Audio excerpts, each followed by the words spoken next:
श्रीमद्भागवत महापुराण एकादश स्कंद 16वां अध्याय 16 भगवान की विभूतियों का वर्णन। उद्धव जी ने कहा, भगवान आप स्वयं परब्रह्म हैं, न आपका आदि है और न अंत।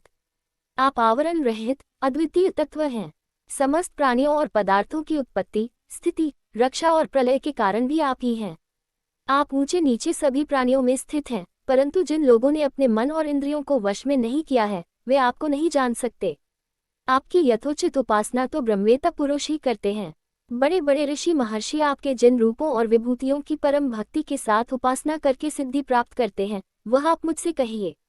समस्त प्राणियों के जीवनदाता प्रभो, आप समस्त प्राणियों के अंतरात्मा हैं। आप उनमें अपने को गुप्त रखकर लीला करते रहते हैं। आप तो सबको देखते हैं, परंतु जगत के प्राणी आपकी माया से ऐसे मोहित हो रहे हैं कि वे आपको नहीं देख पाते।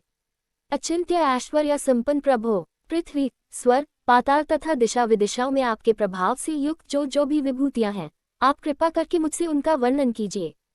प्रभो, मैं आपके उन चरण कमलों की वंदना करता हूँ जो समस्त तीर्थों को भी तीर्थ बनाने वाले हैं। भगवान श्री कृष्ण ने कहा, प्रिय उद्धव, तुम प्रश्न का मर्म समझने वालों में शिरोमणि हो। जिस समय कुरुक्षेत्र में कौरव पांडवों का युद्ध छिड़ा हुआ था, उस समय शत्रुओं से युद्ध के लिए तत्पर अर्जुन ने मुझसे यही प्रश्न किया था। अर्जुन के मन में ऐसी धारणा हुई कि कुटुंबियों को मारना, और सो भी राज्य के लिए, बहुत ही निंदनीय अधर्म है। साधारण पुरुषों के समान वह यह सोच रहा था कि मैं मारने वाला हूँ और ये सब मरने वाले हैं। यह सोचकर वह युद्ध से उपरत हो गया। तब मैंने रणभूमि में बहुत सी युक्तियां देकर वीरशिरोमणि अर्जुन को समझाया था। उस समय अर्जुन ने भी मुझसे यही प्रश्न किया था जो तुम कर रहे हो। उद्धव जी, मैं समस्त प्राणियों का आत्मा, हितैषी, सुहृद और ईश्वर नियामक हूँ। मैं ही इन समस्त प्राणियों और पदार्थों के रूप में हूँ और इनकी उत्पत्ति, स्थिति एवं प्रलय का कारण भी हूँ। गतिशील पदार्थों में मैं गति हूँ, अपने अधीन करने वालों में मैं काल हूँ, गुणों में मैं उनकी मूल स्वरूपा साम्यावस्था हूँ और जितने भी गुणवान पदार्थ हैं, उसमें उनका स्वाभाविक गुण हूँ। गुणयुक्त वस्तुओं में मैं क्रिया शक्ति प्रधान प्रथम कार्य सूत्रात्मा हूँ और महानों में ज्ञान शक्ति प्रधान प्रथम कार्य महातत्व हूँ। सूक्ष्म वस्तुओं में मैं जीव हूँ और कठिनाई से वश में होने वालों में मन हूँ। मैं वेदों का अभिव्यक्ति स्थान हिरण्यगर्भ हूँ और मंत्रों में 3 मात्राओं अंक वाला ओंकार हूँ। मैं अक्षरों में अकार, छंदों में त्रिपदा गायत्री हूँ। समस्त देवताओं में इंद्र, 8 वसुओं में अग्नि, 12 आदित्यों में विष्णु और 11 रुद्रों में नील लोहित नाम रुद्र हूँ। मैं ब्रह्मर्षियों में भृगु, राजर्षियों में मनु, देवर्षियों में नारद और गौ में कामधेनु हूँ। मैं सिद्धेश्वरों में कपिल, पक्षियों में गरुड़, प्रजापतियों में दक्ष प्रजापति और पितरों में अर्यमा हूँ। प्रिय उद्धव, मैं दैत्यों में दैत्यराज प्रहलाद, नक्षत्रों में चंद्रमा, औषधियों में सोमरस एवं यक्ष राक्षसों में कुबेर हूँ, ऐसा समझो। मैं गजराजों में ऐरावत, जल निवासियों में उनका प्रभु वरुण, तपने और चमकने वालों में सूर्य तथा मनुष्यों में राजा हूँ। मैं घोड़ों में उच्चैः श्रवा, धातुओं में सोना, गंधारियों में यम और सर्पों में वासुकी हूँ। निष्पाप उद्धव जी, मैं नागराजों में शेषनाग, सींग और दाढ़ वाले प्राणियों में उनका राजा सिंह, आश्रमों में संन्यास और वर्णों में ब्राह्मण हूँ। मैं तीर्थ और नदियों में गंगा, जलाशयों में समुद्र, अस्त्र शस्त्रों में धनुष तथा धनुर्धरों में त्रिपुरारी शंकर हूँ। मैं निवास स्थानों में सुमेरु, दुर्गम स्थानों में हिमालय, वनस्पतियों में पीपल और धान्यों में जौ हूँ। मैं पुरोहितों में वशिष्ठ, वेदविताओं में बृहस्पति, समस्त सेनापतियों में स्वामी कार्तिक और सन्मार्ग प्रवर्तकों में भगवान ब्रह्मा हूँ। पंचमहायज्ञों में ब्रह्मयज्ञ, स्वाध्याय यज्ञ हूँ। व्रतों में अहिंसा व्रत और शुद्ध करने वाले पदार्थों में नित्य शुद्ध वायु, अग्नि, सूर्य, जल, वाणी एवं आत्मा हूँ। 8 प्रकार के योगों में मैं मनोनिरोध रूप समाधि हूँ। विजय के इच्छुकों में रहने वाला मैं मंत्र नीति बल हूँ। कौशलों में आत्मा और अनात्मा का विवेकरूप कौशल तथा ख्यातिवादियों में विकल्प हूँ। मैं स्त्रियों में मनु पत्नी शत्रुपा, पुरुषों में स्वयंभू मनु, मुनीश्वरों में नारायण और ब्रह्मचारियों में सनत कुमार हूँ। मैं धर्मों में कर्मसन्यास अथवा अश्नात्रय के त्याग द्वारा संपूर्ण प्राणियों को अभयदान रूप सच्चा संन्यास हूँ। अभय के साधनों में आत्मस्वरूप का अनुसंधान हूँ। अभिप्राय गोपन के साधनों में मधुर वचन एवं मौन हूँ और स्त्री पुरुष के जोड़ों में मैं प्रजापति हूँ, जिनके शरीर के 2 भोगों से पुरुष और स्त्री का पहला जोड़ा पैदा हुआ। सदा सावधान रहकर जागने वालों में संवत्सर रूप काल मैं हूँ। ऋतुओं में वसंत, महीनों में मार्गशीर्ष और नक्षत्रों में अभिजित हूँ। मैं युगों में सत्यायुग, विवेकियों में महर्षि देवल और असित, व्यासों में श्रीकृष्ण द्विपायन व्यास तथा कवियों में मनस्वी शुक्राचार्य हूँ। सृष्टि की उत्पत्ति और लय, प्राणियों के जन्म और मृत्यु तथा विद्या और अविद्या के जानने वाले भगवानों में विशिष्ट महापुरुषों, मैं वासुदेव हूँ। मेरे प्रेमी भक्तों में तुम उद्धव, किम पुरुषों में हनुमान, विद्याधरों में सुदर्शन, जिसने अजगर के रूप में नंद बाबा को ग्रस लिया था और फिर भगवान के पादस्पर्श से मुक्त हो गया था, मैं हूँ। रत्नों में पद्मराग लाल, सुंदर वस्तुओं में कमल की कली, तृणों में कुश और हविष्यों में गाय का घी हूँ। मैं व्यापारियों में रहने वाली लक्ष्मी, छल कपट करने वालों में द्युत क्रीड़ा, तितिक्षुओं की तितिक्षा, कष्ट सहिष्णुता और सात्विक पुरुषों में रहने वाला सत्व गुण हूँ। मैं बलवानों में उत्साह और पराक्रम तथा भगवत भक्तों में भक्तियुक्त निष्काम कर्म हूँ। वैष्णवों के पूज्य वासुदेव, संकर्षण, प्रद्युम्न, अनिरुद्ध, नारायण, हयग्रीव, वराह, नरसिंह और ब्रह्मा, इन 9 मूर्तियों में मैं पहली एवं श्रेष्ठ मूर्ति वासुदेव हूँ। मैं गंधर्वों में विश्वावसु और अप्सराओं में ब्रह्मा जी के दरबार की अप्सरा पूर्वचित्ती हूँ। पर्वतों में स्थिरता और पृथ्वी में शुद्ध अविकारी गंध में ही हूँ। मैं जल में रस, तेजस्वियों में परम तेजस्वी अग्नि, सूर्य, चंद्र और तारों में प्रभा तथा आकाश में उसका एकमात्र गुण शब्द हूँ। उद्धव जी, मैं ब्राह्मण भक्तों में बलि, वीरों में अर्जुन और प्राणियों में उसकी उत्पत्ति, स्थिति और प्रलय हूँ। मैं ही पैरों में चलने की शक्ति, वाणी में बोलने की शक्ति, पायों में मल त्याग की शक्ति, हाथों में पकड़ने की शक्ति और जन्नेन्द्रिय में आनंदोपभोग की शक्ति हूँ। त्वचा में स्पर्श की, नेत्रों में दर्शन की, रसना में स्वाद लेने की, कानों में श्रवण की और नासिका में सूंघने की शक्ति भी मैं ही हूँ।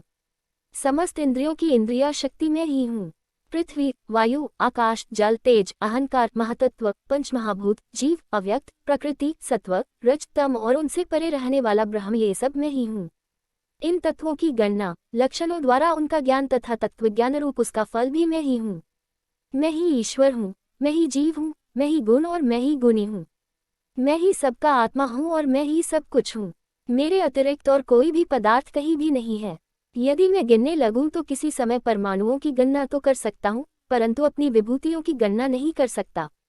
क्योंकि जब मेरे रचे हुए कोटि कोटि ब्राह्मणों की भी गणना नहीं हो सकती, तब मेरी विभूतियों की गणना तो हो ही कैसे सकती है।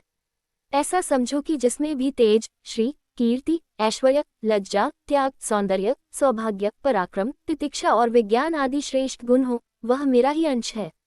उद्धव जी, मैंने तुम्हारे प्रश्न के अनुसार संक्षेप से विभूतियों का वर्णन किया। ये सब परमार्थ वस्तु नहीं है, मनोविकार मात्र है, क्योंकि मन से सोची और वाणी से कही हुई कोई भी वस्तु परमार्थ वास्तविक नहीं होती। उसकी एक कल्पना ही होती है। इसलिए तुम वाणी के स्वच्छंद भाषण को रोको, मन के संकल्प विकल्प बंद करो। इसके लिए प्राणों को वश में करो और इंद्रियों का दमन करो। सात्विक बुद्धि के द्वारा प्रपंचाभिमुख बुद्धि को शांत करो। फिर तुम्हें संसार के जन्म मृत्यु रूप बिहर मार्ग में भटकना नहीं पड़ेगा। जो साधक बुद्धि के द्वारा वाणी और मन को पूर्णतया वश में नहीं कर लेता, उसके व्रत, तप और दान उसी प्रकार क्षीण हो जाते हैं, जैसे कच्चे घड़े में भरा हुआ जल। इसलिए मेरे प्रेमी भक्त को चाहिए कि मेरे परायण होकर भक्ति युक्त बुद्धि से वाणी, मन और प्राणों का संयम करे। ऐसा कर लेने पर फिर उसे कुछ करना शेष नहीं रहता, वह कृतकृत्य हो जाता है। एकादश स्कंद, 17वां अध्याय, 17, वर्णाश्रम धर्म निरूपण। उद्धव जी ने कहा, कमल नयन श्री कृष्ण, आपने पहले वर्णाश्रम धर्म का पालन करने वालों के लिए और सामान्यतः मनुष्य मात्र के लिए उस धर्म का उपदेश किया था जिससे आपकी भक्ति प्राप्त होती है।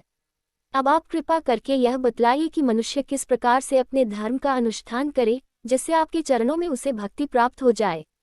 प्रभो महाबाहु माधव, पहले आपने हंसरूप से अवतार ग्रहण करके ब्रह्मा जी को अपने परमधर्म का उपदेश किया था। रे पुदमन, बहुत समय बीत जाने के कारण वह इस समय मर्त्यलोक में प्रायः नहीं सा रह गया है, क्योंकि आपको उसका उपदेश किए बहुत दिन हो गए हैं। अच्युत, पृथ्वी में तथा ब्रह्मा की उस सभा में भी, जहाँ संपूर्ण वेद मूर्तिमान होकर विराजमान रहते हैं, आपके अतिरिक्त ऐसा कोई भी नहीं है जो आपके इस धर्म का प्रवचन, प्रवर्तन अथवा संरक्षण कर सके। इस धर्म के प्रवर्तक, रक्षक और उपदेशक आप ही हैं। आपने पहले जैसे मधु दैत्य को मारकर वेदों की रक्षा की थी, वैसे ही अपने धर्म की भी रक्षा कीजिए। स्वयं प्रकाश परमात्मन, जब आप पृथ्वी तल से अपनी लीला संवरण कर लेंगे, तब तो इस धर्म का लोप ही हो जाएगा, तो फिर उसे कौन बतावेगा। आप समस्त धर्मों के मर्मज्ञ हैं, इसलिए प्रभु, आप उस धर्म का वर्णन कीजिए जो आपकी भक्ति प्राप्त कराने वाला है, और यह भी बतलाइए कि किसके लिए उसका कैसा विधान है। श्री सुखदेव जी कहते हैं, परीक्षित, जब इस प्रकार भक्त शिरोमणि उद्धव जी ने प्रश्न किया, तब भगवान श्री कृष्ण ने अत्यंत प्रसन्न होकर प्राणियों के कल्याण के लिए उन्हें सनातन धर्मों का उपदेश दिया। भगवान श्री कृष्ण ने कहा, प्रिय उद्धव, तुम्हारा प्रश्न धर्म में है, क्योंकि इससे वर्णाश्रम धर्मी मनुष्यों को परम कल्याण स्वरूप मोक्ष की प्राप्ति होती है। अतः मैं तुम्हें उन धर्मों का उपदेश करता हूँ, सावधान होकर सुनो। जिस समय इस कल्प का प्रारंभ हुआ था और पहला सत्ययुग चल रहा था, उस समय सभी मनुष्यों का हंस नामक एक ही वर्ण था। उस युग में सब लोग जन्म से ही कृतकृत्य होते थे, इसीलिए उसका एक नाम कृतयुग भी है। उस समय केवल प्रणव ही वेद था और तपस्या, शौच, दया एवं सत्यरूप 4 चरणों से युक्त में ही वृषभ रूपधारी धर्म था। उस समय के निष्पाप एवं परम तपस्वी भक्तजन मुझ हंस स्वरूप शुद्ध परमात्मा की उपासना करते थे। परम भाग्यवान उद्धव, सत्ययुग के बाद त्रेतायुग का आरंभ होने पर मेरे हृदय से श्वास प्रश्वास के द्वारा ऋग्वेद, सामवेद और यजुर्वेद रूप त्रयविद्या प्रकट हुई और उस त्रयविद्या से होता अध्वर्य और उद्गाता के कर्मरूप 3 भेदों वाले यज्ञ के रूप से मैं प्रकट हुआ। विराट पुरुष के मुख से ब्राह्मण, भुजा से क्षत्रिय, जंघा से वैश्य और चरणों से शूद्रों की उत्पत्ति हुई। उनकी पहचान उनके स्वभावानुसार और आचरण से होती है। उद्धव जी, विराट पुरुष भी मैं हूँ, इसलिए मेरे ही उरुस्थल से गृहस्थाश्रम, हृदय से ब्रह्मचर्याश्रम, वक्षस्थल से वानप्रस्थानाश्रम और मस्तक से संन्यासाश्रम की उत्पत्ति हुई है। इन वर्ण और आश्रमों के पुरुषों के स्वभाव भी इनके जन्मस्थानों के अनुसार उत्तम, मध्यम और अधम हो गए। अर्थात उत्तम स्थानों से उत्पन्न होने वाले वर्ण और आश्रमों के स्वभाव उत्तम और अधम स्थानों से उत्पन्न होने वालों के अधम हुए। शम, दम, तपस्या, पवित्रता, संतोष, क्षमाशीलता, सीधापन, मेरी भक्ति, दया और सत्य ये ब्राह्मण वर्ण के स्वभाव हैं। तेज, बल, धैर्य, वीरता, सहनशीलता, उदारता, उद्योगशीलता, स्थिरता, ब्राह्मण भक्ति और ऐश्वर्य ये क्षत्रिय वर्ण के स्वभाव हैं। आस्तिकता, दानशीलता, दम्भहीनता, ब्राह्मणों की सेवा करना और धन संचय से संतुष्ट न होना ये वैश्य वर्ण के स्वभाव हैं। ब्राह्मण, गौ और देवताओं की निष्कपट भाव से सेवा करना और उसी से जो कुछ मिल जाए उसमें संतुष्ट रहना ये शूद्र वर्ण के स्वभाव हैं। अपवित्रता, झूठ बोलना, चोरी करना, ईश्वर और परलोक की परवाह न करना, झूठ मूठ झगड़ना और काम, क्रोध एवं तृष्णा के वश में रहना ये अंत्यजों के स्वभाव हैं। उद्धव जी, चारों वर्णों और चारों आश्रमों के लिए साधारण धर्म यह है कि मन, वाणी और शरीर से किसी की हिंसा न करें, सत्य पर दृढ़ रहें, चोरी न करें, काम, क्रोध तथा लोभ से बचें और जिन कामों के करने से समस्त प्राणियों की प्रसन्नता और उनका भला हो वही करें। ब्राह्मण, क्षत्रिय तथा वैश्य गर्भाधान आदि संस्कारों के क्रम से यज्ञोपवीत संस्कार रूप द्वितीय जन्म प्राप्त करके गुरुकुल में रहे और अपनी इंद्रियों को वश में रखे। आचार्य के बुलाने पर वेद का अध्ययन करे और उसके अर्थ का भी विचार करे। मेखला, मृगचर्म, वर्ण के अनुसार दंड, रुद्राक्ष की माला, यज्ञोपवीत और कमंडलू धारण करे। सिर पर जटा रखे, शौकीनी के लिए दांत और वस्त्र न धोवे, रंगीन आसन पर न बैठे और कुछ धारण करे। स्नान, भोजन, हवन, जप और मल मूत्र त्याग के समय मौन रहे और कक्ष तथा गुप्तेंद्रिय के बाल और नाखूनों को कभी न काटे। पूर्ण ब्रह्मचर्य का पालन करे। स्वयं तो कभी वीर्यपात करे ही नहीं। यदि स्वप्न आदि में वीर्य स्खलित हो जाए तो जल में स्नान करके प्राणायाम करे एवं गायत्री का जप करे। ब्रह्मचारी को पवित्रता के साथ एकाग्रचित होकर अग्नि, सूर्य, आचार्य, गौ, ब्राह्मण, गुरु, वृद्धजन और देवताओं की उपासना करनी चाहिए तथा सायंकाल और प्रातःकाल मौन होकर संध्योपासन एवं गायत्री का जप करना चाहिए। आचार्य को मेरा ही स्वरूप समझे, कभी उनका तिरस्कार न करे। उन्हें साधारण मनुष्य समझकर दोष दृष्टि न करे, क्योंकि गुरु सर्वदेव में होता है। सायंकाल और प्रातःकाल दोनों समय जो कुछ भिक्षा में मिले वह लाकर गुरुदेव के आगे रख दे। केवल भोजन ही नहीं, जो कुछ हो सब। तदनंतर उनके आज्ञानुसार बड़े संयम से भिक्षा आदि का यथोचित उपयोग करे। आचार्य यदि जाते हों तो उनके पीछे पीछे चले, उनके सो जाने के बाद बड़ी सावधानी से उनसे थोड़ी दूर पर सोवे। थके हो तो पास बैठकर चरण दबावे और बैठे हों तो उनके आदेश की प्रतीक्षा में हाथ जोड़कर पास में ही खड़ा रहे। इस प्रकार अत्यंत छोटे व्यक्ति की भांति सेवा शुश्रूषा के द्वारा सदा सर्वदा आचार्य की आज्ञा में तत्पर रहे। जब तक विद्याध्ययन समाप्त न हो जाए तब तक सब प्रकार के भोगों से दूर रहकर इसी प्रकार गुरुकुल में निवास करे और कभी अपना ब्रह्मचर्य व्रत खंडित न होने दे। यदि ब्रह्मचारी का विचार हो कि मैं मूर्तिमान वेदों के निवास स्थान ब्रह्मलोक में जाऊं, तो उसे आजीवन नैष्ठिक ब्रह्मचर्य व्रत ग्रहण कर लेना चाहिए और वेदों के स्वाध्याय के लिए अपना सारा जीवन आचार्य की सेवा में ही समर्पित कर देना चाहिए। ऐसा ब्रह्मचारी सचमुच ब्रह्म तेज से संपन्न हो जाता है और उनके सारे पाप नष्ट हो जाते हैं। उसे चाहिए कि अग्नि, गुरु, अपने शरीर और समस्त प्राणियों में मेरी ही उपासना करे और यह भाव रखे कि मेरे तथा सबके हृदय में एक ही परमात्मा विराजमान है। ब्रह्मचारी, वानप्रस्थ और सन्यासियों को चाहिए कि वे स्त्रियों को देखना, स्पर्श करना, उनसे बातचीत या हंसी मस्खरी आदि करना दूर से ही त्याग दें। मैथुन करते हुए प्राणियों पर तो दृष्टिपात तक न करें। प्रिय उद्धव, शौच, आचमन, स्नान, संध्योपासन, सरलता, तीर्थ सेवन, जप, समस्त प्राणियों में मुझे ही देखना, मन, वाणी और शरीर का संयम, यह ब्रह्मचारी, गृहस्थ, वानप्रस्थ और सन्यासी सभी के लिए एक सा नियम है। अस्पृश्यों को न छूना, अभक्ष्य वस्तुओं को न खाना और जिनसे बोलना नहीं चाहिए उनसे न बोलना, ये नियम भी सबके लिए हैं। नैष्ठिक ब्रह्मचारी ब्राह्मण इन नियमों का पालन करने से अग्नि के समान तेजस्वी हो जाता है। तीव्र तपस्या के कारण उसके कर्म संस्कार भस्म हो जाते हैं, अंतःकरण शुद्ध हो जाता है और वह मेरा भक्त होकर मुझे प्राप्त कर लेता है। प्यारे उद्धव, यदि नैष्ठिक ब्रह्मचर्य ग्रहण करने की इच्छा न हो, गृहस्थाश्रम में प्रवेश करना चाहता हो, तो विधिपूर्वक वेदाध्ययन समाप्त करके आचार्य को दक्षिणा देकर और उनकी अनुमति लेकर समावर्तन संस्कार करावे, स्नातक बनकर ब्रह्मचर्याश्रम छोड़ दे। ब्रह्मचारी को चाहिए कि ब्रह्मचर्य आश्रम के बाद गृहस्थ अथवा वानप्रस्थ आश्रम में प्रवेश करे। यदि ब्राह्मण हो तो संन्यास भी ले सकता है अथवा उसे चाहिए कि क्रमशः एक आश्रम से दूसरे आश्रम में प्रवेश करे। किंतु मेरा आज्ञाकारी भक्त बिना आश्रम के रहकर अथवा विपरीत क्रम से आश्रम परिवर्तन कर स्वेच्छाचार में प्रवृत्त हो। प्रिय उद्धव, यदि ब्रह्मचर्याश्रम के बाद गृहस्थाश्रम स्वीकार करना हो तो ब्रह्मचारी को चाहिए कि अपने अनुरूप एवं शास्त्रोक्त लक्षणों से संपन्न कुलीन कन्या से विवाह करे। वह अवस्था में अपने से छोटी और अपने ही वर्ण की होनी चाहिए। यदि कामवश अन्य वर्ण की कन्या से और विवाह करना हो तो क्रमशः अपने से निम्न वर्ण की कन्या से विवाह कर सकता है। यज्ञ यागादि, अध्ययन और दान करने का अधिकार ब्राह्मण, क्षत्रिय एवं वैश्यों को समान रूप से है, परंतु दान लेने, पढ़ाने और यज्ञ कराने का अधिकार केवल ब्राह्मणों को ही है। ब्राह्मण को चाहिए कि इन तीनों वृत्तियों में प्रतिग्रह अर्थात दान लेने की वृत्ति को तपस्या, तेज और यश का नाश करने वाली समझकर पढ़ाने और यज्ञ कराने के द्वारा ही अपना जीवन निर्वाह करे, और यदि इन दोनों वृत्तियों में भी दोष दृष्टि हो, परावलंबन, दीनता आदि दोष दिखते हो, तो अन्न कटने के बाद खेतों में पड़े हुए दाने बीनकर ही अपने जीवन का निर्वाह कर ले। उद्धव, ब्राह्मण का शरीर अत्यंत दुर्लभ है। यह इसलिए नहीं है कि इसके द्वारा तुच्छ विषय भोग ही भोगे जाएं। यह तो जीवन पर्यंत कष्ट भोगने, तपस्या करने और अंत में अनंत आनंद स्वरूप मोक्ष की प्राप्ति करने के लिए है। जो ब्राह्मण घर में रहकर अपने महान धर्म का निष्काम भाव से पालन करता है और खेतों में तथा बाजारों में गिरे पड़े दाने चुनकर संतोषपूर्वक अपने जीवन का निर्वाह करता है, साथ ही अपना शरीर, प्राण, अंतःकरण और आत्मा मुझे समर्पित कर देता है और कहीं भी अत्यंत आसक्ति नहीं करता, वह बिना संन्यास लिए भी परम शांति स्वरूप परमपद प्राप्त कर लेता है। जो लोग विपत्ति में पड़े कष्ट पा रहे मेरे भक्त ब्राह्मण को विपत्तियों से बचा लेते हैं, उन्हें मैं शीघ्र ही समस्त आपत्तियों से उसी प्रकार बचा लेता हूँ जैसे समुद्र में डूबते हुए प्राणी को नाव बचा लेती है। राजा पिता के समान सारी प्रजा का कष्ट से उद्धार करे, उन्हें बचावे, जैसे गजराज दूसरे गजों की रक्षा करता है और धीर होकर स्वयं अपने आप से अपना उद्धार करे।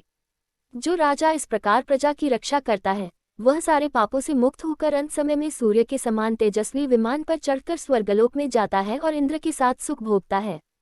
यदि ब्राह्मण अध्यापन अथवा यज्ञ यागादि से अपनी जीविका न चला सके तो वैश्य वृत्ति का आश्रय ले और जब तक विपत्ति दूर न हो जाए तब तक करे। यदि बहुत बड़ी आपत्ति का सामना करना पड़े तो तलवार उठाकर क्षत्रियों की वृत्ति से अपना काम चला ले, परंतु किसी भी अवस्था में नीचों की सेवा, जिसे श्वानवृत्ति कहते हैं, न करे।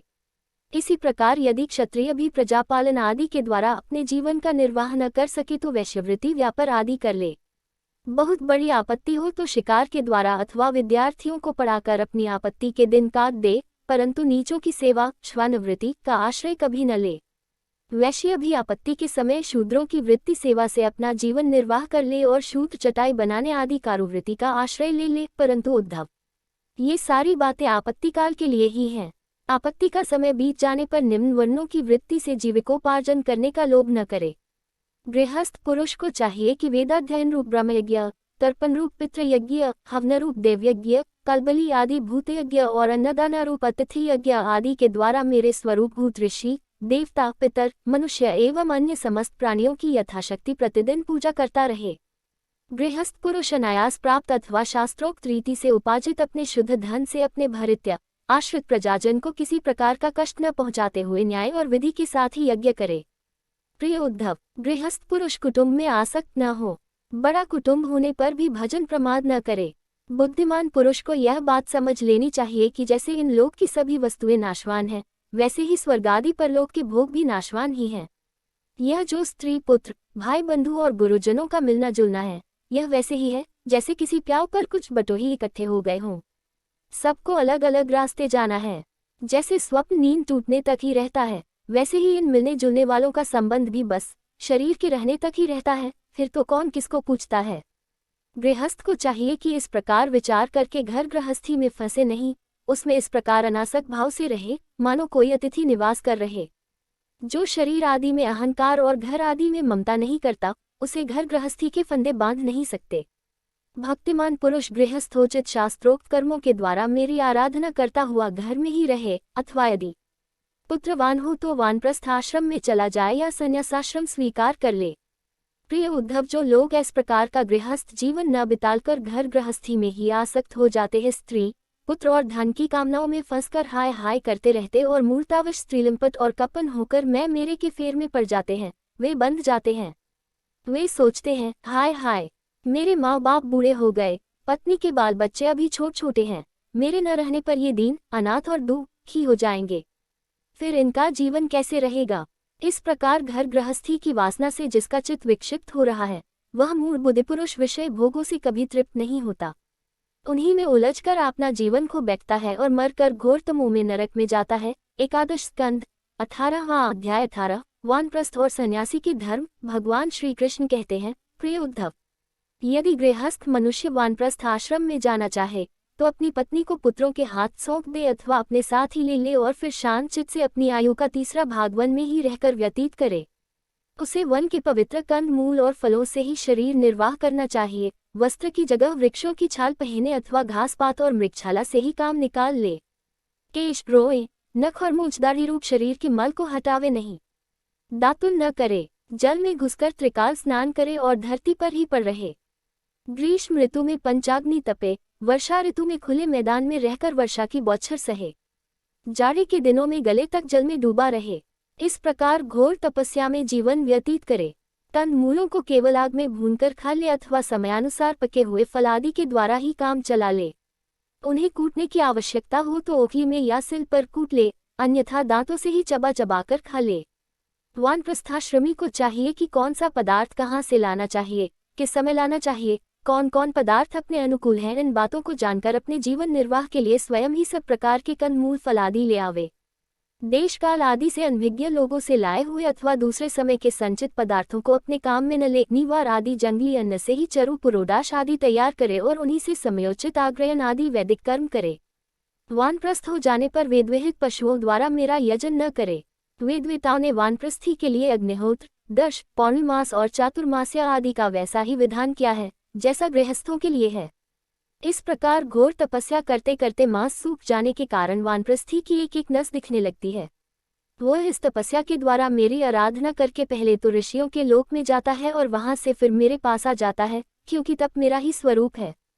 प्रिय उद्धव, जो पुरुष बड़े कष्ट से किए हुए और मोक्ष देने वाले इस महान तपस्या को स्वर्ग, ब्रह्मलोक आदि छोटे मोटे फलों की प्राप्ति के लिए करता है, उससे बढ़कर मूर्ख और कौन होगा।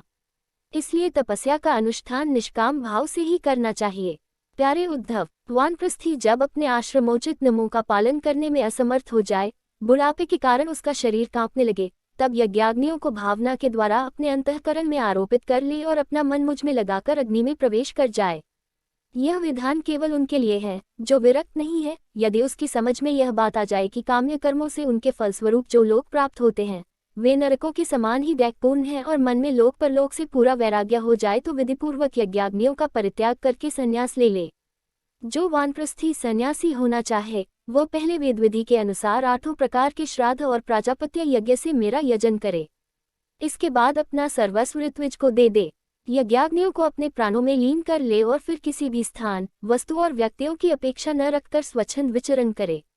उद्धव जी, जब ब्राह्मण संन्यास लेने लगता है तब देवता लोग स्त्री पुत्रादि सगे संबंधियों का रूप धारण करके उसके संन्यास ग्रहण में विघ्न डालते हैं।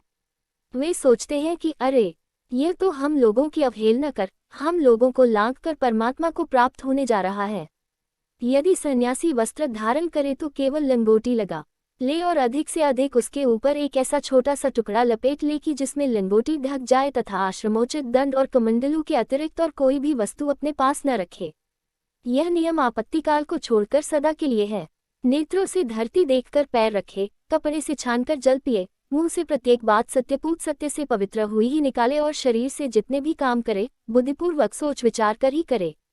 वाणी के लिए मौन, शरीर के लिए निश्चेष्ट स्थिति और मन के लिए प्राणायाम दंड है। जिसके पास ये तीनों दंड नहीं है वह केवल शरीर पर बांस के दंड धारण करने से दंडी स्वामी नहीं हो जाता। सन्यासी को चाहिए कि जातिच्युत और गोघाती आदि पतितों को छोड़कर चारों वर्णों की भिक्षा ले। केवल अनिश्चित 7 घरों से जितना मिल जाए उतने से ही संतोष कर ले। इस प्रकार भिक्षा लेकर बस्ती के बाहर जलाशय पर जाए, वहां हाथ पैर धोकर जल के द्वारा भिक्षा पवित्र कर ले, फिर शास्त्रोक्त पद्धति से जिन्हें भिक्षा का भाग देना चाहिए उन्हें देकर जो कुछ बचे उसे मौन होकर खा ले। दूसरे समय के लिए बचाकर न रखे और न अधिक मान कर ही लाए।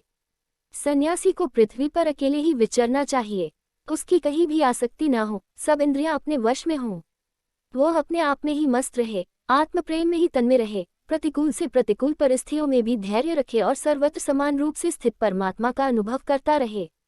सन्यासी को निर्जन और निर्भय एकांत स्थान में रहना चाहिए। उसका हृदय निरंतर मेरी भावना से विशुद्ध बना रहे। वह अपने आप को मुझसे अभिन्न और अद्वितीय अखंड के रूप में चिंतन करे। वह अपनी ज्ञाननिष्ठा से चित्त के बंधन और मोक्ष पर विचार करे तथा निश्चय करे कि इंद्रियों का विषयों के लिए विक्षिप्त होना, चंचल होना बंधन है और उनको संयम में रखना ही मोक्ष है। इसलिए सन्यासी को चाहिए कि मन एवं 5 ज्ञानेंद्रियों को जीत ले, भोगों की क्षुद्रता समझकर उनकी ओर से सर्वथा मुंह मोड़ ले और अपने आप में ही परमानंद का अनुभव करे। इस प्रकार वह मेरी भावना से भरकर पृथ्वी में विचरता रहे। केवल भिक्षा के लिए ही नगर, गांव, आयरों की बस्ती या यात्रियों की टोली में जाए। पवित्र देश, नदी, पर्वत, वन और आश्रमों से पूर्ण पृथ्वी में बिना कहीं ममता जोड़े घूमता फिरता रहे। भिक्षा भी अधिकतर वानप्रस्थियों के आश्रम से ही ग्रहण करे, क्योंकि कटे हुए खेतों के दाने से बनी हुई भिक्षा शीघ्र ही चित्त को शुद्ध कर देती है और उससे बचा खुचा मोह दूर होकर सिद्धि प्राप्त हो जाती है। विचारवान सन्यासी दृश्यमान जगत को सत्य वस्तु कभी न समझे, क्योंकि यह तो प्रत्यक्ष ही नाशवान है। इस जगत में कहीं भी अपने चित्त को लगाए नहीं। इस लोक और परलोक में जो कुछ करने पाने की इच्छा हो उससे विरक्त हो जाए। सन्यासी विचार करे कि आत्मा में जो मन, वाणी और प्राणों का संघात रूप यह जगत है, वह सारा का सारा माया ही है। इस विचार के द्वारा इसका बाध करके अपने स्वरूप में स्थित जो जाए फिर कभी उसका स्मरण भी न करे। ज्ञाननिष्ठ, विरक्त, मुमुक्षु और मोक्ष की भी अपेक्षा न रखने वाला मेरा भक्त आश्रमों की मर्यादा में बद्ध नहीं है। वह चाहे तो आश्रमों और उनके चिन्हों को छोड़ छाड़ कर वेद शास्त्र के विधि निषेधों से परे होकर स्वच्छंद विचरे। वह बुद्धिमान होकर भी बालकों के समान खेले, निपुण होकर भी जड़वत रहे, विद्वान होकर भी पागल की तरह बातचीत करे और समस्त वेद विधियों का जानकार होकर भी पशुवृत्ति से अनियत आचारवान रहे। उसे चाहिए कि वेदों के कर्मकांड भाग की व्याख्या में न लगे, पाखंड न करे, तर्क वितर्क से बचे और जहाँ कोरा वाद विवाद हो रहा हो वहाँ कोई पक्ष न ले। वह इतना धैर्यवान हो कि उसके मन में किसी भी प्राणी से उद्वेग न हो और वह स्वयं भी किसी प्राणी को उद्विग्न न करे। उसकी कोई निंदा करे तो प्रसन्नता से सह ले, किसी का अपमान न करे। प्रिय उद्धव, सन्यासी इस शरीर के लिए किसी से भी वैर न करे। ऐसा वैर तो पशु करते हैं। जैसे एक ही चंद्रमा जल से भरे हुए विभिन्न पात्रों में अलग अलग दिखाई देता है, वैसे ही एक ही परमात्मा समस्त प्राणियों में और अपने में भी स्थित है। सबकी आत्मा तो एक है ही, पंचभूतों से बने हुए शरीर भी सबके एक ही है, क्योंकि सब 5 भौतिक ही तो हैं। ऐसी अवस्था में किसी से भी वैर विरोध करना अपना ही वैर विरोध है। प्रिय उद्धव, सन्यासी को किसी दिन यदि समय पर भोजन न मिले तो उसे दुखी नहीं होना चाहिए और यदि बराबर मिलता रहे तो हर्षित न होना चाहिए। उसे चाहिए कि वह धैर्य रखे, मन में हर्ष और विषाद दोनों प्रकार के विकार न आने दे, क्योंकि भोजन मिलना और न मिलना दोनों ही प्रारब्ध के अधीन है। भिक्षा अवश्य मांगनी चाहिए, ऐसा करना उचित ही है, क्योंकि भिक्षा से ही प्राणों की रक्षा होती है। प्राण रहने से ही तत्व का विचार होता है और तत्व विचार से तत्वज्ञान होकर मुक्ति मिलती है। सन्यासी को प्रारब्ध के अनुसार अच्छी या बुरी जैसी भी भिक्षा मिल जाए उसी से पेट भर ले। वस्त्र और बिछौने भी जैसे मिल जाएं, उन्हीं से काम चला ले। उनमें अच्छेपन या बुरेपन की कल्पना न करे। जैसे मैं परमेश्वर होने पर भी अपनी लीला से ही शौच आदि शास्त्रोक्त नियमों का पालन करता हूँ, वैसे ही ज्ञाननिष्ठ पुरुष भी शौच, आचमन, स्नान और दूसरे नियमों का लीला से ही आचरण करे। वह शास्त्र विधि के अधीन होकर विधि किंक होकर न करे, क्योंकि ज्ञाननिष्ठ पुरुष को भेद की प्रतीति ही नहीं होती। जो पहले थी वह भी मुझ सर्वात्मा के साक्षात्कार से नष्ट हो गई। यदि कभी कभी मरण पर्यंत बाधित भेद की प्रतीति भी होती है, तब भी देहपात हो जाने पर वह मुझसे एक हो जाता है। उद्धव जी, ये तो हुई ज्ञानवान की बात, अब केवल वैराग्यवान की बात सुनो। जितेंद्रिय पुरुष, जब यह निश्चय हो जाए कि संसार के विषयों के भोग का फल दैख ही दैख है, तब वह विरक्त हो जाए, और यदि वह मेरी प्राप्ति के साधनों को न जानता हो तो भगवत चिंतन में तन्मय रहने वाले ब्रह्मनिष्ठ सद्गुरु की शरण ग्रहण करे। वह गुरु की दृढ़ भक्ति करे, श्रद्धा रखे और उसमें दोष कभी न निकाले। जब तक ब्रह्म का ज्ञान हो तब तक बड़े आदर से मुझे ही गुरु के रूप में समझता हुआ उनकी सेवा करे। किंतु जिसने 5 इंद्रियां और मन, इन छहों पर विजय नहीं प्राप्त की है, जिसके इंद्रिय रूपी घोड़े और बुद्धि रूपी सारथी बिगड़े हुए हैं, और जिसके हृदय में न ज्ञान है और न तो वैराग्य, वह यदि त्रिदंडी सन्यासी का वेश धारण कर पेट पालता है तो वह सन्यास धर्म का सत्यानाश ही कर रहा है, और अपने पूज्य देवताओं को, अपने आप को और अपने हृदय में स्थित मुझको ठगने की चेष्टा करता है। अभी उस वेशमात्र के सन्यासी की वासनाएं क्षीण नहीं हुई है, इसलिए वह इस लोक और परलोक दोनों से हाथ धो बैठता है। सन्यासी का मुख्य धर्म है शांति और अहिंसा। वानप्रस्थी का मुख्य धर्म है तपस्या और भगवत भाव। गृहस्थ का मुख्य धर्म है प्राणियों की रक्षा और यज्ञ याग, तथा ब्रह्मचारी का मुख्य धर्म है आचार्य की सेवा। गृहस्थ भी केवल ऋतुकाल में ही अपनी स्त्री का सहवास करे, उसके लिए भी ब्रह्मचर्य, तपस्या, शौच, संतोष और समस्त प्राणियों के प्रति प्रेम भाव ये मुख्य धर्म है। मेरी उपासना तो सभी को करनी चाहिए। जो पुरुष इस प्रकार अनन्य भाव से अपने वर्णाश्रम धर्म के द्वारा मेरी सेवा में लगा रहता है और समस्त प्राणियों में मेरी भावना करता रहता है, उसे मेरी अविचल भक्ति प्राप्त हो जाती है। उद्धव जी, मैं संपूर्ण लोकों का एकमात्र स्वामी, सबकी उत्पत्ति और प्रलय का परम कारण ब्रह्म हूँ। नित्य निरंतर बढ़ने वाली अखंड भक्ति के द्वारा वह मुझे प्राप्त कर लेता है। इस प्रकार वह गृहस्थ अपने धर्म पालन के द्वारा अंतःकरण को शुद्ध करके मेरे ऐश्वर्य को, मेरे स्वरूप को जान लेता है और ज्ञान विज्ञान से संपन्न होकर शीघ्र ही मुझे प्राप्त कर लेता है। मैंने तुम्हें यह सदाचार रूप वर्णाश्रमियों का धर्म बताया है। यदि इस धर्मानुष्ठान में मेरी भक्ति का पुट लग जाए, तब तो इससे अनायास ही परम कल्याण स्वरूप मोक्ष की प्राप्ति हो जाए। साधु स्वभाव उद्धव, तुमने मुझसे जो प्रश्न किया था उसका उत्तर मैंने दे दिया और यह बतला दिया कि अपने धर्म का पालन करने वाला भक्त मुझ पर ब्रह्म स्वरूप को किस प्रकार प्राप्त होता है। एकादश स्कंद 19वां अध्याय 19 भक्ति, ज्ञान और यम नियमादि साधनों का वर्णन। भगवान श्री कृष्ण कहते हैं, उद्धव जी, जिसने उपनिषदादि शास्त्रों के श्रवण, मनन और निधिध्यासन के द्वारा आत्म साक्षात्कार कर लिया है, जो श्रोत्रिय एवं ब्रह्मनिष्ठ है, जिसका निश्चय केवल युक्तियों और अनुमानों पर ही निर्भर नहीं करता, दूसरे शब्दों में जो केवल परोक्ष ज्ञानी नहीं है, वही यह जानकार की संपूर्ण वित्त प्रपंच और इसकी निवृत्ति का साधन वृत्ति ज्ञान माया मात्र है, उन्हें मुझ में लीन कर दे। वे दोनों ही मुझ आत्मा में अध्यस्त हैं, ऐसा जान ले। ज्ञानी पुरुष का अभीष्ट पदार्थ मैं ही हूँ, उसके साधन साध्य स्वर्ग और अपवर्ग भी मैं ही हूँ। मेरे अतिरिक्त और किसी भी पदार्थ से वह प्रेम नहीं करता। जो ज्ञान और विज्ञान से संपन्न सिद्ध पुरुष हैं, वे ही मेरे वास्तविक स्वरूप को जानते हैं। इसीलिए ज्ञानी पुरुष मुझे सबसे प्रिय हैं। उद्धव जी, ज्ञानी पुरुष अपने ज्ञान के द्वारा निरंतर मुझे अपने अंतःकरण में धारण करता है।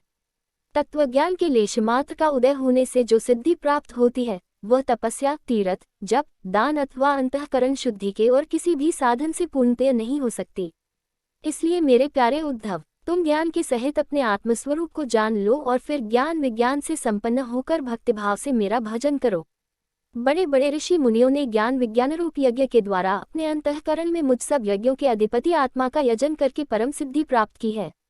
उद्धव, आध्यात्मिक, आधिदैविक और आधिभौतिक इन 3 विकारों की समष्टि ही शरीर है और वह सर्वथा तुम्हारे आश्रित है। यह पहले नहीं था और अंत में नहीं रहेगा, केवल बीच में ही दिख रहा है। इसलिए इसे जादू के खेल के समान माया ही समझना चाहिए। इसके जो जन्मना, रहना, बढ़ना, बदलना, घटना और नष्ट होना, ये 6 भाव विकार हैं, इनसे तुम्हारा कोई संबंध नहीं है। यही नहीं, वे विकार उसके भी नहीं है, क्योंकि वह स्वयं असत है। असत वस्तु तो पहले नहीं थी, बाद में भी नहीं रहेगी, इसलिए बीच में भी उसका कोई अस्तित्व नहीं होता।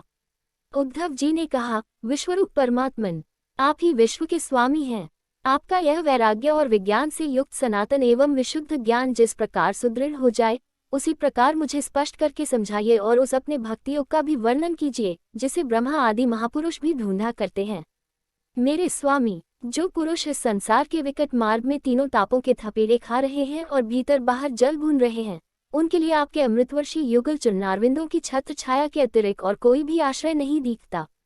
महानुभाव, आपका यह अपना सेवक अंधेरे कुएं में पड़ा हुआ है, कालरूपी सर्प ने इसे डस रखा है, फिर भी विषयों की क्षुद्र सुख लोगों की तीव्र तृष्णा मिटती नहीं, बढ़ती ही जा रही है। आप कृपा करके इसका उद्धार कीजिए और इसे मुक्त करने वाली वाणी की सुधा धारा से इसे सराबोर कर दीजिए। भगवान श्री कृष्ण ने कहा, उद्धव जी, जो प्रश्न तुमने मुझसे किया है, यही प्रश्न धर्मराज युधिष्ठिर ने धार्मिक शिरोमणि भीष्म पितामह से किया था। उस समय हम सभी लोग वहां विद्यमान थे। जब भारतीय महायुद्ध समाप्त हो चुका था और धर्मराज युधिष्ठिर अपने स्वजन संबंधियों के संहार से शोक विह्वल हो रहे थे, तब उन्होंने भीष्म पितामह से बहुत सी धर्मों का विवरण सुनने के पश्चात मोक्ष के साधनों के संबंध में प्रश्न किया था। उस समय भीष्म पितामह के मुख से सुने हुए मोक्ष धर्म मैं तुम्हें सुनाऊंगा, क्योंकि वे ज्ञान, वैराग्य, विज्ञान, श्रद्धा और भक्ति के भावों से परिपूर्ण है।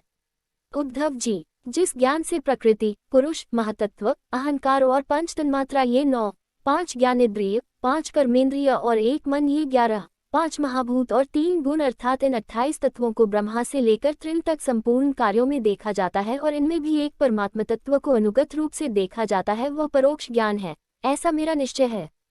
जब जिस एक तत्व से अनुगत एकात्मक तत्वों को पहले देखता था, उनको पहले के समान न देखे, किंतु एक परम कारण ब्रह्म को ही देखे, तब यही निश्चित विज्ञान अप्रोक्ष ज्ञान कहा जाता है। इस ज्ञान और विज्ञान को प्राप्त करने की युक्ति यह है कि यह शरीर आदि जितने भी त्रिगुणात्मक सावयव पदार्थ हैं, उनकी स्थिति, उत्पत्ति और प्रलय का विचार करे। जो तत्व वस्तु सृष्टि के प्रारंभ में और अंत में कारण रूप से स्थित रहती है, वही मध्य में भी रहती है और वही प्रतीयमान कार्य से प्रतीयमान कार्यांतर में अनुगत भी होती है। फिर उन कार्यों का प्रलय अथवा बाध होने पर उसके साक्षी एवं अधिष्ठान रूप से शेष रह जाती है। वही सत्य परमार्थ वस्तु है, ऐसा समझे। श्रुति, प्रत्यक्ष, ऐतिह्य महापुरुषों में प्रसिद्धि और अनुमान प्रमाणों में यह 4 मुख्य हैं। इनकी कसौटी पर कसने से दृश्य प्रपंच अस्थिर, नश्वर एवं विकारी होने के कारण सत्य सिद्ध नहीं होता। इसलिए विवेकी पुरुष इस विविध कल्पनारूप अथवा शब्द मात्र प्रपंच से विरक्त हो जाता है। विवेकी पुरुष को चाहिए कि वह स्वर्गादि फल देने वाले यज्ञादि कर्मों के परिणामी नश्वर होने के कारण ब्रह्मलोक पर्यंत स्वर्गादि सुख अदृष्ट को भी इस प्रत्यक्ष विषय सुख के समान ही मंगल, दैकदाय एवं नाशवान समझे। निष्पाप उद्धव जी, भक्ति योग का वर्णन मैं तुम्हें पहले ही सुना चुका हूँ, परंतु उसमें तुम्हारी बहुत प्रीति है, इसलिए मैं तुम्हें फिर से भक्ति प्राप्त होने का श्रेष्ठ साधन बतलाता हूँ। जो मेरी भक्ति प्राप्त करना चाहता हो, वह मेरी अमृतमयी कथा में श्रद्धा रखे, निरंतर मेरे गुण लीला और नामों का संकीर्तन करे, मेरी पूजा में अत्यंत निष्ठा रखे और स्तोत्रों के द्वारा मेरी स्तुति करे। मेरी सेवा पूजा में प्रेम रखे और सामने साष्टांग लौटकर प्रणाम करे। मेरे भक्तों की पूजा मेरी पूजा से बढ़कर करे और समस्त प्राणियों में मुझे ही देखे। अपने एक एक अंग की चेष्टा केवल मेरे ही लिए करे, वाणी से मेरे ही गुणों का गान करे और अपना मन भी मुझे ही अर्पित कर दे तथा सारी कामनाएं छोड़ दे। मेरे लिए धन, भोग और प्राप्त सुख का भी परित्याग कर दे और जो कुछ यज्ञ, दान, हवन, जप, व्रत और तप किया जाए, वह सब मेरे लिए ही करे। उद्धव जी, जो मनुष्य इन धर्मों का पालन करते हैं और मेरे प्रति आत्मनिवेदन कर देते हैं, उनके हृदय में मेरी प्रेममयी भक्ति का उदय होता है और जिसे मेरी भक्ति प्राप्त हो गई, उसके लिए और किस दूसरी वस्तु का प्राप्त होना शेष रह जाता है। इस प्रकार के धर्मों का पालन करने से चित्त में जब सत्वगुण की वृद्धि होती है और वह शांत होकर आत्मा में लग जाता है, उस समय साधक को धर्म, ज्ञान, वैराग्य और ऐश्वर्य स्वयं ही प्राप्त हो जाते हैं। यह संसार विविध कल्पनाओं से भरपूर है। सच पूछो तो इसका नाम तो है, किंतु कोई वस्तु नहीं है। जब चित्त इसमें लगा दिया जाता है, तब इंद्रियों के साथ इधर उधर भटकने लगता है। इस प्रकार चित्त में रजोगुण की बाढ़ आ जाती है, वह सत्वस्तु में लग जाता है और उसके धर्म, ज्ञान आदि तो लुप्त हो ही जाते हैं। वह धर्म, अज्ञान और मोह का भी घर बन जाता है। उद्धव, जिससे मेरी भक्ति हो वही धर्म है, जिससे ब्रह्म और आत्मा की एकता का साक्षात्कार हो वही ज्ञान है, विषयों से असंग निर्लेप रहन ही वैराग्य है और अनिमादि सिद्धियां ही ऐश्वर्य हैं। उद्धव जी ने कहा, रिपुसूदन, यम और नियम कितने प्रकार के हैं? श्री कृष्ण, शम क्या है, दम क्या है, प्रभो, तितिक्षा और धैर्य क्या है? आप मुझे दान, तपस्या, शूरता, सत्य और रीत का भी स्वरूप बतलाइए। त्याग क्या है? अभीष्ट धन कौन सा है? यज्ञ किसे कहते हैं और दक्षिणा क्या वस्तु है? श्रीमान केशव, पुरुष का सच्चा बल क्या है? भग किसे कहते हैं और लाभ क्या वस्तु है? उत्तम विद्या, लज्जा, श्री तथा सुख और दैक क्या है? पंडित और मूर्ख के लक्षण क्या हैं? सुमार्ग और कुमार का क्या लक्षण है? स्वर्ग और नरक क्या है? भाई बंधु किसे मानना चाहिए और घर क्या है? धनवान और निर्धन किसे कहते हैं? कृपण कौन है और ईश्वर किसे कहते हैं? भक्तवत्सल प्रभु, आप मेरे इन प्रश्नों का उत्तर दीजिए और साथ ही इनके विरोधी भावों की भी व्याख्या कीजिए। भगवान श्री कृष्ण ने कहा, यम 12 है हिंसा, सत्य, अस्तेय, चोरी न करना, असंगता, लज्जा, असंचय, आवश्यकता से अधिक धन आदि न जोड़ना, आस्तिकता, ब्रह्मचर्य, मौन, स्थिरता, क्षमा और अभय। नियमों की संख्या भी 12 ही है। शौच, बाहरी पवित्रता और भीतरी पवित्रता, जप, तप, हवन, श्रद्धा, अतिथि सेवा, मेरी पूजा, तीर्थयात्रा, परोपकार की चेष्टा, संतोष और गुरु सेवा, इस प्रकार यम और नियम दोनों की संख्या 12-12 है। वे सकाम और निष्काम दोनों प्रकार के साधकों के लिए उपयोगी हैं। उद्धव जी, जो पुरुष इनका पालन करते हैं वे यम और नियम उनके इच्छानुसार उन्हें भोग और मोक्ष दोनों प्रदान करते हैं। बुद्धि का मुझमें लग जाना ही शम है। इंद्रियों के संयम का नाम दम है। न्याय से प्राप्त दैक्य के सहने का नाम तितिक्षा है। जिह्वा और ज्ञानेंद्रिय पर विजय प्राप्त करना धैर्य है। किसी से द्रोह न करना, सबको अभय देना दान है। कामनाओं का त्याग करना ही तप है। अपनी वासनाओं पर विजय प्राप्त करना ही शूरता है। सर्वत्र समस्वरूप सत्य स्वरूप परमात्मा का दर्शन ही सत्य है। इसी प्रकार सत्य और मधुर भाषण को ही महात्माओं ने रीत कहा है। कर्मों में आसक्त न होना ही शौच है। कामनाओं का त्याग ही सच्चा संन्यास है। धर्म ही मनुष्यों का अभीष्ट धन है। मैं परमेश्वर ही यज्ञ हूँ। ज्ञान का उपदेश देना ही दक्षिणा है। प्राणायाम ही श्रेष्ठ बल है। मेरा ऐश्वर्य ही भक्त है। मेरी श्रेष्ठ भक्ति ही उत्तम लाभ है। सच्ची विद्या वही है जिससे ब्रह्म और आत्मा का भेद मिट जाता है। पाप करने से घृणा होने का नाम ही लज्जा है। निरपेक्षता आदि गुण ही शरीर का सच्चा सौंदर्य श्री है। दैख और सुख दोनों की भावना का सदा के लिए नष्ट हो जाना ही सुख है। विषय भोगों की कामना ही दैख है। जो बंधन और मोक्ष का तत्व जानता है वही पंडित है। शरीर आदि में जिसका म्यांपन है वही मूर्ख है। जो संसार की ओर से निवृत्त करके मुझे प्राप्त करा देता है वही सच्चा सुमार्ग है। चित्त की बहिर्मुखता ही कुमार्ग है। सत्वगुण की वृद्धि ही स्वर्ग और स्खे, तमोगुण की वृद्धि ही नरक है। गुरु ही सच्चा भाई बंधु है और वह गुरु मैं हूँ। यह मनुष्य शरीर ही सच्चा घर है तथा सच्चा धनी वह है जो गुणों से संपन्न है, जिसके पास गुणों का खजाना है। जिसके चित्त में असंतोष है, अभाव का बोध है, वही दरिद्र है। जो जितेंद्रिय नहीं है वही कृपण है। समर्थ स्वतंत्र और ईश्वर वह है जिसकी चित्तवृत्ति विषयों में आसक्त नहीं है। इसके विपरीत जो विषयों में आसक्त है वही सर्वथा असमर्थ है। प्यारे उद्धव, तुमने जितने प्रश्न पूछे थे उनका उत्तर मैंने दे दिया। इनको समझ लेना मोक्ष मार्ग के लिए सहायक है। मैं तुम्हें गुण और दोषों का लक्षण अलग अलग कहाँ तक बताऊं? सबका सारांश इतने में समझ लो कि गुणों और दोषों पर दृष्टि जाना ही सबसे बड़ा दोष है और गुण दोषों पर दृष्टि न जाकर अपने शांत निःसंकल्प स्वरूप में स्थित रहे वही सबसे बड़ा गुण है। एकादश स्कंद 20वां अध्याय 20 ज्ञानयोग कर्मयोग और भक्ति योग। उद्धव जी ने कहा, कमल नयन श्री कृष्ण, आप सर्वशक्तिमान हैं। आपकी आज्ञा ही वेद है। उसमें जो कुछ कर्मों को करने की विधि है और कुछ के करने का निषेध है। यह विधि निषेध कर्मों के गुण और दोष की परीक्षा करके ही तो होता है। वर्ण आश्रम भेद, प्रतिलोम और अनुलोम रूप वर्ण संकर, कर्मों के उपयुक्त और अनुपयुक्त द्रव्य, देश, आयु और काल तथा स्वर्ग और नरक के भेदों का बोध भी वेदों से ही होता है। इसमें संदेह नहीं कि आपकी वाणी ही वेद है, परंतु उसमें विधि निषेध ही तो भरा पड़ा है। यदि उसमें गुण और दोष में भेद करने वाली दृष्टि न हो तो वह प्राणियों का कल्याण करने में समर्थ ही कैसे हो? सर्वशक्तिमान परमेश्वर, आपकी वाणी वेद ही पितर, देवता और मनुष्यों के लिए श्रेष्ठ मार्गदर्शन का काम करता है, क्योंकि उसी के द्वारा स्वर्ग मोक्ष आदि अदृष्ट वस्तुओं का बोध होता है और इस लोक में भी किसका कौन सा साध्य है और क्या साधन, इसका निर्णय भी उसी से होता है। प्रभु, इसमें संदेह नहीं कि गुण और दोषों में भेद दृष्टि आपकी वाणी वेद के अनुसार है, किसी की अपनी कल्पना नहीं। परंतु प्रश्न तो यह है कि आपकी वाणी ही भेद का निषेध भी करती है। यह विरोध देखकर मुझे भ्रम हो रहा है। आप कृपा करके मेरा यह भ्रम मिटाइए। भगवान श्री कृष्ण ने कहा, प्रिय उद्धव, मैंने ही वेदों में एवं अन्यत्र भी मनुष्यों का कल्याण करने के लिए अधिकारी भेद से 3 प्रकार के योगों का उपदेश किया है। वे हैं ज्ञान, कर्म और भक्ति। मनुष्य के परम कल्याण के लिए इनके अतिरिक्त और कोई उपाय कहीं नहीं है। उद्धव जी, जो लोग उनका त्याग कर चुके हैं वे ज्ञानयोग के अधिकारी हैं। इसके विपरीत जिनके चित्त में कर्मों और उनके फलों से वैराग्य नहीं हुआ है, उसमें दुख बुद्धि नहीं हुई है, वे सकौम व्यक्ति कर्मयोग के अधिकारी हैं। जो पुरुष न तो अत्यंत विरक्त हैं और न अत्यंत आसक्त ही है तथा किसी पूर्वजन्म के शुभ कर्म से सौभाग्यवश मेरी लीला कथा आदि में उसकी श्रद्धा हो गई है, वह भक्तियोग का अधिकारी है। उसे भक्तियोग के द्वारा ही सिद्धि मिल सकती है। कर्म के संबंध में जितने भी विधि निषेध हैं, उनके अनुसार तभी तक कर्म करना चाहिए जब तक कर्म में जगत और उससे प्राप्त होने वाले स्वर्गादि सुखों से वैराग्य न हो जाए अथवा जब तक मेरी लीला कथा के श्रवण कीर्तन में श्रद्धा न हो जाए। उद्धव, इस प्रकार अपने वर्ण और आश्रम के अनुकूल धर्म में स्थित रहकर यज्ञों के द्वारा बिना किसी आशा और कामना के मेरी आराधना करता रहे और निषिद्ध कर्मों से दूर रहकर केवल विहित कर्मों का ही आचरण करे तो उसे स्वर्ग या नरक में नहीं जाना पड़ता। अपने धर्म में निष्ठा रखने वाला पुरुष इस शरीर में रहते रहते ही निषिद्ध कर्म का परित्याग कर देता है और रागादि मलों से भी मुक्त पवित्र हो जाता है।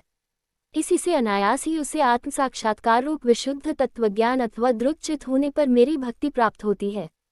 यह विधि निषेध रूप कर्म का अधिकारी मनुष्य शरीर बहुत ही दुर्लभ है। स्वर्ग और नरक दोनों ही लोकों में रहने वाले जीव इसकी अभिलाषा करते रहते हैं, क्योंकि इसी शरीर में अंतःकरण की शुद्धि होने पर ज्ञान अथवा भक्ति की प्राप्ति हो सकती है। स्वर्ग अथवा नरक का भोग प्रधान शरीर किसी भी साधन के उपयुक्त नहीं है।